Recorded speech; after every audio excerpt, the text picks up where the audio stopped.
once we've got it all sorted. See, that is contrary to what we discussed. I know, but we didn't. First of all, I thought that what would happen is if we tried to run them side by side, that they would interfere with each other. It's obvious that they don't. Not. Well, it's not necessarily obvious that they don't, and I think they are, because you can see it in the logs that the access points are putting the powers down and stuff because they've got other interference. Yeah, they don't power down though. They change channel. They do power down. Right, they power down when they're not used. No, not completely power down. They put their power output down. Yeah, they're supposed to do that. Yeah, but if we take away the interference, the power level will go back up and people have a more stable connection. Some of the interference is actually other access points. Absolutely. I mean, the whole point is that they're coordinating to avoid this stuff. They will jump their power levels and everything else around.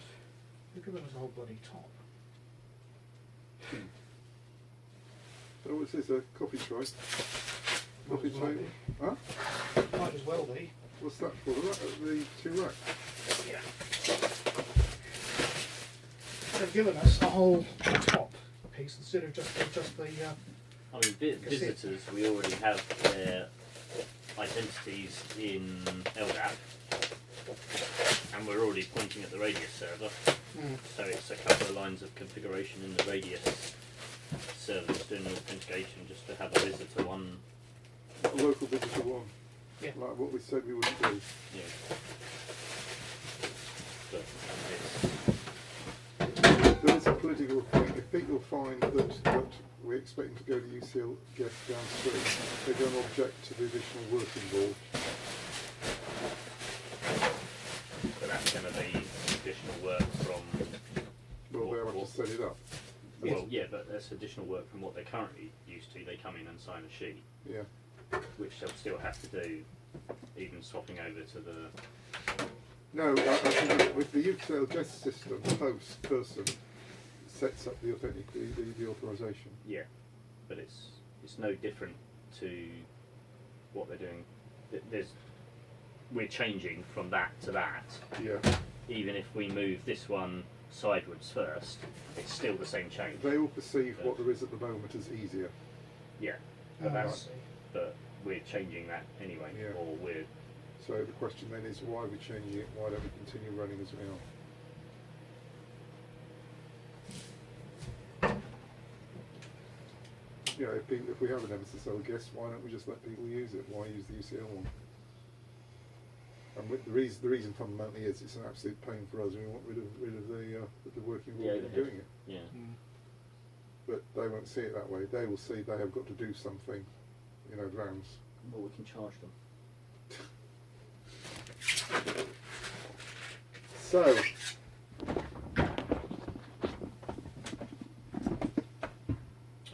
have you told Andy about this 128 license limit?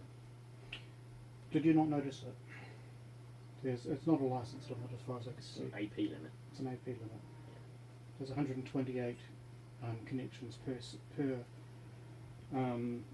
AP. No, it's 64 on these. Is it? No, there's 128 per ESS. So 128 total connections for e.g. around 128 total for MSSL staff. I wasn't aware of that. Well, I don't know whether this is just an arbitrary limit in the GUI or whether it's tunable. Have you sent that to No, her? I haven't sent anything to anybody yet. Okay. I think it's a license limit. No, it's the number of, the only license limit in it is the number of APs. This is different. This is the number of stations that you're allowed to connect to any service. So you consider station limit, but the maximum is 128. Does that matter? Well, it does if we have more than 128 connections. It's not beyond the realm of possibility. 128 connections. 128 stations per ESS ID. And stations here are client machines. Yes. Yeah.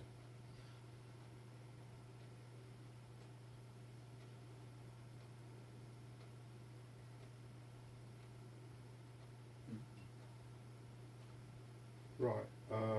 So that's priority, I think, to sort that out. You said UCL guest is going to be a while. What's holding that up apart from Paul not being here? Paul not being here. I believe that the Aruba stuff talks directly to the APs. Well, why does it need to? UCL guest works on everything. Don't know, but that's what I was reading on the information. Well, I'll talk to them, talk to Paul, see what he says. They may have set it up in a different way, or they may. But I mean, even when we said to Paul about it first, he was like, "Oh no, that's not going to work," and then he said, "We'll give it our best go." Mm-hmm. But Right. Okay. Well, the Aruba stuff only talks to Aruba APs. How it's talking to the Cisco ones, I don't know. no, well, me neither. I'm just going from what I'm read.